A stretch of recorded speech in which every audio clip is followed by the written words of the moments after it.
not going to survive unless we grow and bring new folks and have a welcoming, very, very inclusive kind of environment. So that's sort of a key thing.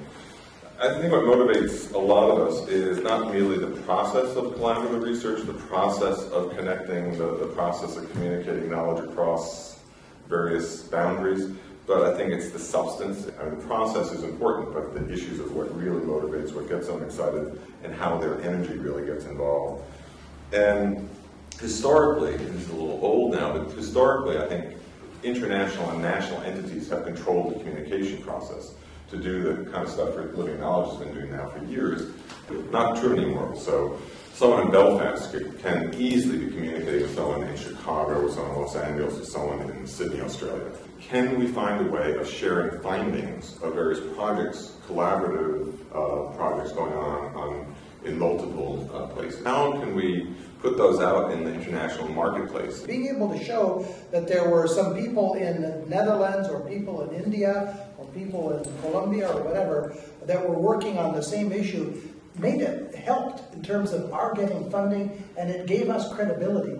We found that international networks very early were a strategic value to strengthening our hand for local action. But they don't work if you're not engaged yourself. We took very short interviews, 2-3 minutes, and we put those up on YouTube, 34 of them. We have a story catcher. At the end of every conference or workshop, he does quick interviews and he puts them up on what's called Blip TV. It's another thing like YouTube. We use Facebook, we use SharePoint, which is a common place for putting PowerPoint presentations. And think about 3 ideas: community, information, and technology. CIT, community, information, technology. And the community part is how do you connect people? What Bud and Phil have been talking about is coordinating and connecting. The information part is how do you manage data? How do you manage stuff? And then the third part is the technology. And it's often where people start, and it's a problematic starting point. Because you go, wow, Facebook is there. Everybody's on Facebook. Let's get on Facebook. And then you find out, Facebook doesn't work for us.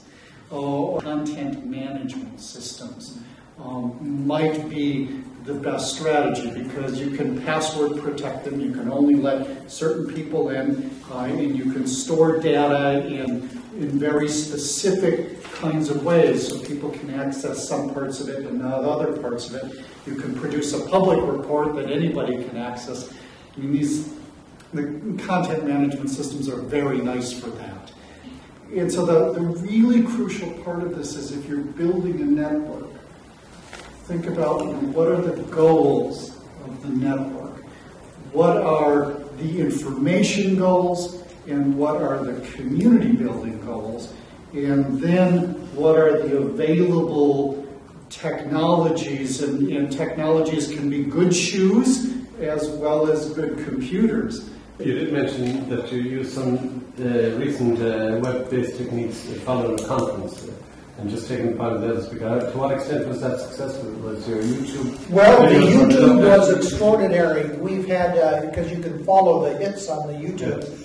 And we've had, 12, 13,000 hits, which, isn't a YouTube bestseller, but my goodness, for the same kind of a conference like this one, for those of us in these kinds of conferences to get 12, 13,000 people paying attention. You mentioned web video conferencing. In principle, there are times when it'd be really good as a social process. Groups in 4 places simultaneously can have a conversation that's constructive, or is managing that in an effective way just as a social process too difficult? The model is mostly that you have a kind of central presenter and then you have satellite groups that have face-to-face discussions, but then also can kind of ask questions to the central presenter and have some degree of discussion. What you find the most useful? Where do you go when you're trying to make connections, around your work? Right. I find it interesting that you 3 are all from an Anglo-Saxon environment, because that is, when you talk about broadband or internet access, that's a small problem. as we talk about the mother tongue. Yes. Because, I can speak English, I can put on reports and can connect with you in English, but my community has to have the reports in my own language. And so if I wanted you to get access to my reports, I have to translate it all into English to get to you. There are crude translation tools now on the internet that make some stuff acceptable with some basic knowledge. I work with a Somali community in Minneapolis, and even like 10 years ago when I first had contact with them, and we were putting the information up on the internet, and thinking that most of these folks don't have internet access. How are they going to get to this? And I was shocked to find out, in fact, how well connected that immigrant community was over the internet, because it was their primary means of communication with people back in Somalia. One of the things we do have to keep in mind is that there really is, English does have a kind of monopolizing, it's a very powerful influence, and it does exacerbate some power inequalities. And if we try to work, particularly now, we're thinking, living knowledge network and science shops all over the world and all of this similar kinds of structures. If we don't, it adds a layer of complexity to the democratic challenge of our work. And if we're not, there may be solutions, there may be more problems, but if we don't take it on as a problematique, we're not going to be able to, we won't be able to sustain the same democratic spirit that in fact gave birth to all of this kind of work. Using technology to talk to my local community would get me thrown out. If I can't go into the neighborhood and sit down with the groups, if I try to do it with a telephone conference call or video conference call, they'll tell me to go to hell, because they don't trust me anymore. So we have to go in, and to a certain extent, I get the power is them, because they control the agenda, they control the location and stuff. In some cases, in some fields, you cannot get money. Let's say you're working on HIV/AIDS. You can't get money unless you've got community partners, and not just a letter of support.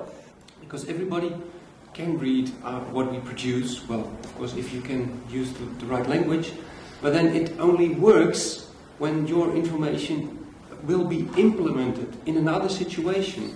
So my question is, how can you help others around the world implementing our knowledge?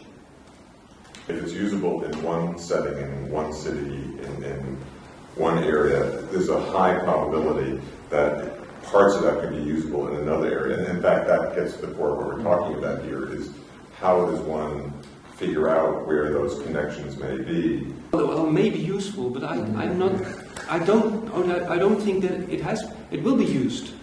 Well, the question, how could not only we, but all the parties learn from this practical local experience? A local project he did in Copenhagen where they took the food pyramid that shows healthy eating and they made a CO2 pyramid. It's visually very compelling, and it just shows how to eat to have a smaller carbon footprint. And it turns out that it correlates nicely with heart healthy eating, which is even richer. And this thing was done locally in Copenhagen, but it spread and became very popular in Denmark. But I looked at that thing and I said, translated to English, that would go global. But they don't have that capacity, and that's something that transnational networks could do. Would be become the publicity shop for the local ones when they have something that should be translated global, not to shop to everybody. Possibility of even mining what already exists through some of these networks and pulling out and making more visible gets away from sort of this very top-down kind of way in which a lot of our work has been organized, and starts